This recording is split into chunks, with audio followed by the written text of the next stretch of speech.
ನಮಸ್ಕಾರ ಸ್ನೇಹಿತರೆ ಇಂದಿನ ವಿಡಿಯೋದಲ್ಲಿ ನಮ್ಮ ಒಬ್ಬ ವ್ಯೂವರ್ಸು ನಮ್ಮ ಇನ್ಸ್ಟಾಗ್ರಾಮಲ್ಲಿ ಬಂದು ಅಲ್ಲಿ ಕೇಳಿರುವ ಒಂದು ಪ್ರಶ್ನೆಗೆ ಉತ್ತರವಾಗಿ ಈ ವಿಡಿಯೋ ಮಾಡ್ತಾ ಇದ್ದೇನೆ. ಈ ರೀತಿ ನಿಮಗೂ ಕೂಡ ಡೌಟ್ ಇರಬಹುದು, ಖಂಡಿತ ಇರುತ್ತೆ ಸ್ನೇಹಿತರೆ. ಅವ್ರು ಕೇಳಿರುವ ಪ್ರಶ್ನೆ ಏನು ಅಂದರೆ, ನಾನು ಇನ್ಸ್ಟಾಗ್ರಾಮ್ನಲ್ಲಿ ಸ್ವತಃ ಎಡಿಟ್ ಮಾಡಿ ಪೋಸ್ಟ್ ಮಾಡಿದ ರೀಲನ್ನು ಅದೇ ರೀತಿ ಯೂಟ್ಯೂಬ್ ಶಾರ್ಟ್ಸ್ಗೆ ಅಪ್ಲೋಡ್ ಮಾಡಿದರೆ ಕಾಪಿರೈಟ್ ಸಮಸ್ಯೆ ಏನಾದರೂ ಬರುತ್ತಾ, ಮತ್ತು ಇನ್ಸ್ಟಾಗ್ರಾಮ್ನಲ್ಲಿ ಬಳಸಿರುವ ಟ್ರೆಂಡಿಂಗ್ ಮ್ಯೂಸಿಕ್ ಇದ್ದರೆ ಮಾನಿಟೈಸೇಷನ್ ಅಥವಾ ಕಾಪಿರೈಟ್ ಸಮಸ್ಯೆ ಏನಾದರೂ ಆಗುತ್ತಾ ಅಂತ ಒಂದು ಪ್ರಶ್ನೆ ಕೇಳಿದ್ದಾರೆ.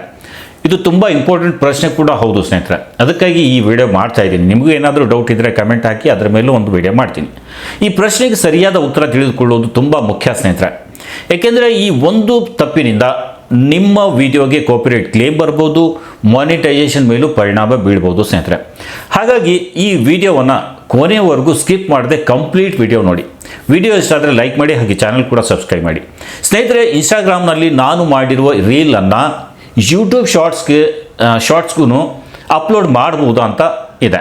ಇದಕ್ಕೆ ಉತ್ತರ ಸ್ನೇಹಿತರೆ, ಎಸ್, ನೀವು ಮಾಡ್ಬೋದು.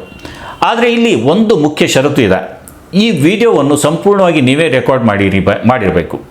ಆ ವಿಡಿಯೋವನ್ನು ಸಂಪೂರ್ಣವಾಗಿ ನೀವೇ ರೆಕಾರ್ಡ್ ಮಾಡಬೇಕು, ಅಥವಾ ಅದರ ಮೇಲೆ ನಿಮ್ಮ ಹಕ್ಕಿರಬೇಕು. ಅಂದರೆ ವಿಡಿಯೋ ನಿಮ್ಮದೇ ಆಗಿರಬೇಕು, ಎಡಿಟಿಂಗ್ ನಿಮ್ಮದೇ ಆಗಿರಬೇಕು, ನೀವು ಸೃಷ್ಟಿಸಿರುವ ಒರಿಜಿನಲ್ ಕಂಟೆಂಟ್ ಅದು ಆಗಿರಬೇಕು. ಹೀಗಿದ್ದರೆ ಅದೇ ವಿಡಿಯೋವನ್ನು ಇನ್ಸ್ಟಾಗ್ರಾಮು, ಫೇಸ್ಬುಕ್ಕು, ಯೂಟ್ಯೂಬ್ ಶಾರ್ಟ್ಸ್ಗೂ, ಸ್ನ್ಯಾಪ್ಚಾಟು, ಮೋಜು, ಜೋಶು ಅಥವಾ ಬೇರೆ ಯಾವುದೇ ಸೋಷಿಯಲ್ ಮೀಡಿಯಾ ಪ್ಲಾಟ್ಫಾರ್ಮಲ್ಲಿ ಅಲ್ಲಿ ನೀವು ಪೋಸ್ಟ್ ಮಾಡ್ಬೋದು, ಅಪ್ಲೋಡ್ ಮಾಡ್ಬೋದು. ಇದರಲ್ಲಿ ಯಾವುದೇ ಸಮಸ್ಯೆ ಇಲ್ಲ ಸ್ನೇಹಿತರೆ. ಆದರೆ ಸಮಸ್ಯೆ ಯಾವಾಗ ಶುರುವಾಗುತ್ತೆ ಅಂದರೆ, ಹೆಚ್ಚಿನ ಜನರು ಇನ್ಸ್ಟಾಗ್ರಾಮ್ನಲ್ಲಿ ಟ್ರೆಂಡಿಂಗ್ ಮ್ಯೂಸಿಕ್ ಬಳಸ್ತಾರೆ. ಆಮೇಲೆ ಅದೇ ವಿಡಿಯೋವನ್ನು ಡೌನ್ಲೋಡ್ ಮಾಡಿಕೊಂಡು ಯೂಟ್ಯೂಬ್ಗೆ ಅಪ್ಲೋಡ್ ಮಾಡ್ತಾರೆ. ಇಲ್ಲೇ ಸ್ನೇಹಿತರೆ ಸಮಸ್ಯೆ ಆರಂಭ ಆಗುವ ಸಾಧ್ಯತೆ ಇರುತ್ತೆ ಸ್ನೇಹಿತರೆ. ಇನ್ಸ್ಟಾಗ್ರಾಮ್ನಲ್ಲಿ ಇರುವ ಅನೇಕ ಹಾಡುಗಳನ್ನು ಮೆಟಾ ಕಂಪನಿಯ ಲೈಸೆನ್ಸ್ ಮೂಲಕ ಬಳಸಲು ಅವಕಾಶ ಕೊಡಲಾಗುತ್ತೆ. ಅಂದರೆ ಆ ಮ್ಯೂಸಿಕನ್ನು ಇನ್ಸ್ಟಾಗ್ರಾಮ್ ಒಳಗೆ ಬಳಸಲು ಮಾತ್ರ ಅನುಮತಿ ಇರಬಹುದು. ಆದರೆ ಅದೇ ಹಾಡು ಟ್ರೆಂಡಿಂಗಲ್ಲಿದೆ ಅಂತ ಡೌನ್ಲೋಡ್ ಮಾಡಿಕೊಂಡು, ಆ ಹಾಡನ್ನು ಡೌನ್ಲೋಡ್ ಮಾಡಿಕೊಂಡು ಯೂಟ್ಯೂಬ್ಗೆ ಅಪ್ಲೋಡ್ ಮಾಡುವ ಹಕ್ಕು ನಿಮಗೆ ಇರೋದಿಲ್ಲ. ಇದು ಬಹಳ ದೊಡ್ಡ ವ್ಯತ್ಯಾಸ ಸ್ನೇಹಿತರೆ.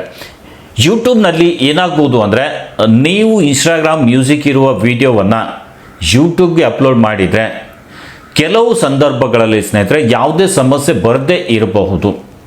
ಕೆಲವೊಮ್ಮೆ ಕೆಲವು ಹಾಡುಗಳ ಮೇಲೆ ಯಾವುದೇ ಕ್ಲೇಮ್ ಬರೋದಿಲ್ಲ. ಆದರೆ ಇದನ್ನು ನೋಡಿ ಯಾವಾಗಲೂ ಸೇಫ್ ಅಂತ ಭಾವಿಸಬೇಡಿ. ಇನ್ನೊಂದು ಕಾಪಿರೈಟ್ ಕ್ಲೇಮ್ ಬರಬಹುದು ಸ್ನೇಹಿತರೆ. ಅಂದರೆ ನಿಮ್ಮ ವಿಡಿಯೋ ಡಿಲೀಟ್ ಆಗೋದಿಲ್ಲ, ಆದರೆ ಆ ವಿಡಿಯೋದಿಂದ ಬರುವ ಆದಾಯ ಏನಿದೆ ನೋಡಿ, ಅದು ಮ್ಯೂಸಿಕ್ ಓನರ್ಗೆ ಹೋಗ್ಬೋದು. ಅಥವಾ ಕೆಲವು ದೇಶಗಳಲ್ಲಿ ವಿಡಿಯೋ ಬ್ಲಾಕ್ ಕೂಡ ಆಗ್ಬೋದು ಸ್ನೇಹಿತರೆ. ಕೆಲವೊಮ್ಮೆ ಕಾಪಿರೈಟ್ ಸ್ಟ್ರೈಕ್ ಕೂಡ ಬರಬಹುದು. ಇದು ಸಾಮಾನ್ಯವಾಗಿ ಗಂಭೀರ ಕಾಪಿರೈಟ್ ಉಲ್ಲಂಘನೆ ಆಗಿದ್ರೆ ಮಾತ್ರ ಬರುತ್ತೆ ಸ್ನೇಹಿತರೆ. ಹಾಗಾಗಿ ಸ್ಟ್ರೈಕ್ ಬರುವ ಸಾಧ್ಯತೆ ಕಡಿಮೆ ಇದ್ದರೂ ಕೂಡ ಸಂಪೂರ್ಣವಾಗಿ ಸೇಫ್ ಅಂತ ಹೇಳೋಕ್ಕೂ ಆಗೋದಿಲ್ಲ. ಇನ್ನು ಯೂಟ್ಯೂಬ್ ಚಾನಲ್ನ ಮಾನಿಟೈಸೇಷನ್ ಮೇಲೆ ಏನಾದರೂ ಪರಿಣಾಮ ಬೀರಬಹುದಾ ಅಂತ ನೋಡೋದಾದರೆ ಸ್ನೇಹಿತರೆ, ಈ ಪ್ರಶ್ನೆ ಎಲ್ಲರಿಗೂ ಇರುತ್ತೆ. ಉತ್ತರ ಸ್ನೇಹಿತರೆ, ಆಗ್ಬೋದು.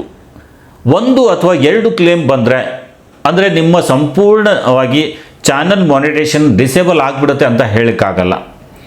ಆದರೆ ಬಹಳಷ್ಟು ಕಾಪಿರೈಟ್ ಇರುವ ಕಂಟೆಂಟ್ ಅಪ್ಲೋಡ್ ಮಾಡ್ತಿದ್ರೆ ಸ್ನೇಹಿತರೆ, ತುಂಬ ಕಂಟೆಂಟ್ ಅಪ್ಲೋಡ್ ಮಾಡ್ತಾ ಇದ್ದರೆ, ಅಥವಾ ನಿಮ್ಮ ಚಾನಲ್ನಲ್ಲಿ ಒರಿಜಿನಲ್ ಕಂಟೆಂಟ್ ಕಡಿಮೆ ಇದ್ದರೆ ಯೂಟ್ಯೂಬ್ ರಿವ್ಯೂ ಸಮಯದಲ್ಲಿ ಸಮಸ್ಯೆ ಬರ್ಬೋದು, ಮಾನಿಟೈಸೇಷನ್ ಸಮಸ್ಯೆ ಬರುತ್ತೆ.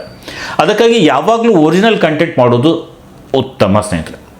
ಇನ್ಸ್ಟಾಗ್ರಾಮ್ ವಾಟರ್ ಮಾರ್ಕ್ ಇದ್ದರೆ ಏನಾದರೂ ಸಮಸ್ಯೆ ಬರುತ್ತಾ, ಇದೊಂದು ಡೌಟ್ ಇರುತ್ತೆ. ಇದು ತುಂಬ ಮುಖ್ಯನೂ ಹೌದು ಸ್ನೇಹಿತರೆ. ಇನ್ಸ್ಟಾಗ್ರಾಮ್ ಲೋಗೋ ಅಥವಾ ವಾಟರ್ ಮಾರ್ಕ್ ಇರುವ ವಿಡಿಯೋವನ್ನು ಯೂಟ್ಯೂಬ್ ಶಾರ್ಟ್ಸ್ಗೆ ಅಪ್ಲೋಡ್ ಮಾಡುವುದು ಒಳ್ಳೆಯದಲ್ಲ. ಇದು ನೆನಪಿಡಿ. ಯಾಕೆ ಅಂದರೆ ಸ್ನೇಹಿತರೆ, ಯೂಟ್ಯೂಬ್ ತನ್ನ ಕ್ರಿಯೇಟರ್ ಬೆಸ್ಟ್ ಪ್ರಾಕ್ಟೀಸಸ್ನಲ್ಲಿ ಕ್ರಾಸ್ ಪ್ಲ್ಯಾಟ್ಫಾರ್ಮ್ ವಾಟರ್ ಮಾರ್ಕ್ ಇಲ್ಲದ ವಿಡಿಯೋ ಅಪ್ಲೋಡ್ ಮಾಡಲು ಸಲಹೆ ನೀಡುತ್ತೆ ಸ್ನೇಹಿತರೆ. ಇದು ನೆನಪಿಡಿ ನೀವು. ಹಾಗಾಗಿ ವಾಟರ್ ಮಾರ್ಕ್ ರಿಮೂವ್ ಮಾಡಿ ಅದನ್ನು ನೀವು ಅಪ್ಲೋಡ್ ಮಾಡಿ, ಓಕೆ. ಅಥವಾ ಒರಿಜಿನಲ್ ಫೈಲ್ನಿಂದ ಎಕ್ಸ್ಪೋರ್ಟ್ ಮಾಡಿ ಅದನ್ನು ಅಪ್ಲೋಡ್ ಮಾಡಿ. ಹಾಗಾದರೆ ಸರಿಯಾದ ವಿಧಾನ ಯಾವುದು ಅಂತ ನಾವು ನೋಡೋದಾದರೆ, ನೀವು ಒಂದು ವಿಡಿಯೋ ಮಾಡಿದರೆ ಮೊದಲು ಒರಿಜಿನಲ್ ವಿಡಿಯೋನ ಎಡಿಟ್ ಮಾಡಿ ನಿಮ್ಮ ಮೊಬೈಲಲ್ಲಿ ಸೇವ್ ಮಾಡಿ, ಅದರಲ್ಲಿ ಯಾವುದೇ ಮ್ಯೂಸಿಕ್ ಹಾಕಬೇಡಿ. ನಂತರ ಇನ್ಸ್ಟಾಗ್ರಾಮ್ಗೆ ಅಪ್ಲೋಡ್ ಮಾಡಿ. ಅದು ಅಪ್ಲೋಡ್ ಆದಮೇಲೆ ಯೂಟ್ಯೂಬ್ ಶಾರ್ಟ್ಸ್ಗೂ ಕೂಡ ಅಪ್ಲೋಡ್ ಮಾಡುವಾಗ ಇನ್ಸ್ಟಾಗ್ರಾಮ್ನಿಂದ ಡೌನ್ಲೋಡ್ ಮಾಡಿದ ವಿಡಿಯೋ ಬಳಸಬೇಡಿ ಸ್ನೇಹಿತರೆ. ಒರಿಜಿನಲ್ ಎಡಿಟೆಡ್ ವಿಡಿಯೋ ಬಳಸಿದರೆ ಸರಿ ಇರುತ್ತೆ, ಅದನ್ನು ನೀವು ಹಾಕ್ಬೋದು. ಮ್ಯೂಸಿಕನ್ನು ಹೇಗೆ ಬಳಸಬೇಕು ಅಂದರೆ ಯೂಟ್ಯೂಬ್ಗೆ ಅಪ್ಲೋಡ್ ಮಾಡುವಾಗ ಸ್ನೇಹಿತರೆ ಇನ್ಸ್ಟಾಗ್ರಾಮ್ ಮ್ಯೂಸಿಕ್ ಇರುವ ವರ್ಜನ್ ಬಳಸುವ ಬದಲು ನೀವೇನು ಮಾಡಬೇಕು ಅಂದರೆ ಯೂಟ್ಯೂಬ್ ಶಾರ್ಟ್ಸ್ ಆ್ಯಪ್ ಒಳಗೆ ಇರುವ ಮ್ಯೂಸಿಕ್ ಲೈಬ್ರರಿಯಿಂದ ಅದೇ ಹಾಡು ಇದ್ದರೆ ಅದನ್ನು ಆ್ಯಡ್ ಮಾಡಿ, ಸೇಮ್ ಮ್ಯೂಸಿಕ್ ಇದ್ದರೆ, ಅಥವಾ ಕಾಪಿರೈಟ್ ಫ್ರೀ ಮ್ಯೂಸಿಕ್ ಸಿಗುತ್ತೆ ಅದನ್ನು ಬಳಸಿ. ಇದು ತುಂಬ ಸೇಫ್ ಆಗಿರುತ್ತೆ ಸ್ನೇಹಿತರೆ. ಒಂದು ಉದಾಹರಣೆ ನಿಮ್ಗೆ ಹೇಳ್ತೀನಿ. ನೀವು ನಿಮ್ಮ ಮನೆಯಲ್ಲೇ ಏನೋ ಒಂದು ಕುಕಿಂಗ್ ವಿಡಿಯೋ ಮಾಡ್ತಿದ್ದೀರಾ ಅಂತ ಅಂದ್ಕೊಳ್ಳಿ. ಇನ್ಸ್ಟಾಗ್ರಾಮ್ನಲ್ಲಿ ಒಂದು ಟ್ರೆಂಡಿಂಗ್ ಸಾಂಗ್ ಹಾಕಿ ಪೋಸ್ಟ್ ಮಾಡಿದ್ದೀರಾ ಆಲ್ರೆಡಿ. ಈಗ ಅದೇ ವಿಡಿಯೋವನ್ನು ಯೂಟ್ಯೂಬ್ಗೆ ಹಾಕಬೇಕಾಗಿದೆ ಅಂತ ಅಂದ್ಕೊಳ್ಳಿ. ಅದಕ್ಕಾಗಿ ಸ್ನೇಹಿತರೆ ನೀವೇನು ಮಾಡಬೇಕು, ಇನ್ಸ್ಟಾಗ್ರಾಮ್ನಿಂದ ಡೌನ್ಲೋಡ್ ಮಾಡಿದ ವಿಡಿಯೋ ಅಪ್ಲೋಡ್ ಮಾಡಬೇಡಿ. ನೆನ್ಪಿಡಿ, ನೀವು ಒರಿಜಿನಲ್ ವಿಡಿಯೋ ಅಪ್ಲೋಡ್ ಮಾಡಿ. ನಿಮ್ಮ ಹತ್ರ ಇರುವಂಥ ಒರಿಜಿನಲ್ ವಿಡಿಯೋ ಇರುತ್ತಲ್ಲ ಅದನ್ನು ಅಪ್ಲೋಡ್ ಮಾಡಿ, ನಂತರ ಯೂಟ್ಯೂಬ್ ಆ್ಯಪ್ನಲ್ಲಿ ಬೇಕಾದ ಮ್ಯೂಸಿಕ್ ಅದಕ್ಕೆ ಆ್ಯಡ್ ಮಾಡಿ. ಹೀಗೆ ಮಾಡಿದರೆ ರಿಸ್ಕ್ ಭಾಳ ಕಡಿಮೆ ಆಗುತ್ತೆ ಸ್ನೇಹಿತರೆ. ಇನ್ನು ಹೊಸ ಕ್ರಿಯೇಟರ್ಗಳು ಈ ತಪ್ಪುಗಳನ್ನು ಮಾಡಿಬಿಡಿ. ಏನು ಅಂದರೆ ಇನ್ಸ್ಟಾಗ್ರಾಮ್ನಿಂದ ಡೌನ್ಲೋಡ್ ಮಾಡಿ ನೇರವಾಗಿ ಯೂಟ್ಯೂಬ್ ಚಾನಲ್ಗೆ ಅಪ್ಲೋಡ್ ಮಾಡಬೇಡಿ ಸ್ನೇಹಿತರೆ, ಅದು ಮಾಡೋದನ್ನು ತಪ್ಪಿಸಿ. ವಾಟರ್ ಮಾರ್ಕ್ ಇರುವ ವಿಡಿಯೋ ಅಪ್ಲೋಡ್ ಮಾಡೋದು ಕೂಡ ನೀವು ಅವಾಯ್ಡ್ ಮಾಡಬೇಕು. ಕಾಪಿರೈಟ್ ಇರುವ ಮ್ಯೂಸಿಕ್ ಬಳಸೋದನ್ನು ನೀವು ಅದನ್ನು ಕೂಡ ಅವಾಯ್ಡ್ ಮಾಡಬೇಕು. ಬೇರೆಯವರ ರೀಲನ್ನು ಎಡಿಟ್ ಮಾಡಿ ಅಪ್ಲೋಡ್ ಮಾಡೋದನ್ನು ಕೂಡ ನೀವು ತಪ್ಪಿಸಬೇಕು. ಮಾನಿಟೈಸೇಷನ್ ಆದ ನಂತರವೂ ಇದೇ ತಪ್ಪುಗಳನ್ನು ಮುಂದುವರಿಸುವುದು. ನೆನಪಿಡಿ, ಒಂದು ಪ್ಲ್ಯಾಟ್ಫಾರ್ಮ್ನಲ್ಲಿ ಬಳಸಲು ಅನುಮತಿ ಇರುವ ಮ್ಯೂಸಿಕ್ ಮತ್ತೊಂದು ಪ್ಲ್ಯಾಟ್ಫಾರ್ಮ್ನಲ್ಲಿ ಕೂಡ ಬಳಸಬಹುದು ಅನ್ನೋ ನಿಯಮ ಇಲ್ಲ ಸ್ನೇಹಿತರೆ. ಪ್ರತಿಯೊಂದು ಪ್ಲ್ಯಾಟ್ಫಾರ್ಮ್ ತನ್ನದೇ ಆದ ಲೈಸೆನ್ಸ್ ಅಗ್ರಿಮೆಂಟ್ ಹೊಂದಿರುತ್ತೆ. ಹಾಗಾಗಿ ಯಾವಾಗಲೂ ಕಾಪಿರೈಟ್ ಬಗ್ಗೆ ಎಚ್ಚರಿಕೆಯಿಂದ ನೀವು ಇರಬೇಕು ಸ್ನೇಹಿತರೆ ನಿಮ್ಮ ಕಂಟೆಂಟ್ ಮೇಲೆ. ಕೊನೆ ಮಾತು ಸ್ನೇಹಿತರೆ, ಒಂದು ಸಾಲಿನಲ್ಲಿ ಹೇಳಬೇಕಂದ್ರೆ ವಿಡಿಯೋ ನಿಮ್ಮದೇ ಇದ್ದರೆ ಯೂಟ್ಯೂಬ್ಗೆ ಅಪ್ಲೋಡ್ ಮಾಡ್ಬೋದು, ಆದರೆ ಇನ್ಸ್ಟಾಗ್ರಾಮ್ ಟ್ರೆಂಡಿಂಗ್ ಮ್ಯೂಸಿಕ್ ಇರೋ ವರ್ಷನನ್ನು ಹಾಗೆಯೇ ಬೇರೆ ಪ್ಲ್ಯಾಟ್ಫಾರ್ಮ್ ಮೇಲೆ ಅಪ್ಲೋಡ್ ಮಾಡೋದು ಸುರಕ್ಷಿತ ವಿಧಾನ ಅಲ್ಲ ಅಂತ ನಾನು ಇಲ್ಲಿ ಹೇಳ್ತೀನಿ. ಒರಿಜಿನಲ್ ವಿಡಿಯೋ ಅಪ್ಲೋಡ್ ಮಾಡಿ, ಮ್ಯೂಸಿಕನ್ನು ಯೂಟ್ಯೂಬ್ನಲ್ಲೇ ಆ್ಯಡ್ ಮಾಡಿ ಅಥವಾ ಇನ್ಸ್ಟಾಗ್ರಾಮ್ನಲ್ಲೇ ಮಾಡಿ. ಕಾಪಿರೈಟ್ ಫ್ರೀ ಮ್ಯೂಸಿಕ್ ಬಳಸಿ ಸ್ನೇಹಿತರೆ. ಇದು ಅತ್ಯುತ್ತಮ ಮತ್ತು ಸುರಕ್ಷಿತ ವಿಧಾನ ಆಗಿರುತ್ತೆ ನಿಮ್ಮ ಚಾನಲ್ ಕಂಟೆಂಟ್ ಸೇಫ್ ಇರಲಿಕ್ಕೆ. ಸೊ ಈ ವಿಷಯದ ಬಗ್ಗೆ ನಿಮಗೆ ಇನ್ನೂ ಪ್ರಶ್ನೆಗಳಿದ್ದರೆ ಅಥವಾ ಡೌಟ್ ಇದ್ದರೆ ಕಮೆಂಟ್ ಮಾಡಿ ಕೇಳ್ಬೋದು. ನಿಮ್ಮ ಪ್ರಶ್ನೆಗೆ ಉತ್ತರಿಸುವ ಪ್ರಯತ್ನ ಖಂಡಿತ ನಾನು ಮಾಡ್ತೀನಿ, ವಿಡಿಯೋ ಮಾಡಲಿಕ್ಕೆ ಪ್ರಯತ್ನ ಮಾಡ್ತೀನಿ. ಈ ಮಾಹಿತಿ ಉಪಯುಕ್ತವಾಗಿದ್ದರೆ ವಿಡಿಯೋವನ್ನು ಲೈಕ್ ಮಾಡಿ, ಶೇರ್ ಮಾಡಿ ಮತ್ತು ಇನ್ನೂ ಚಾನಲ್ ಸಬ್ಸ್ಕ್ರೈಬ್ ಮಾಡದೇ ಇದ್ದರೆ ಈಗಲೇ Kannada creator guide channel subscribe ಮಾಡಿ. ಇಲ್ಲಿವರೆಗೂ ವಿಡಿಯೋ ನೋಡಿದ್ದಕ್ಕೆ ತುಂಬ ಧನ್ಯವಾದ.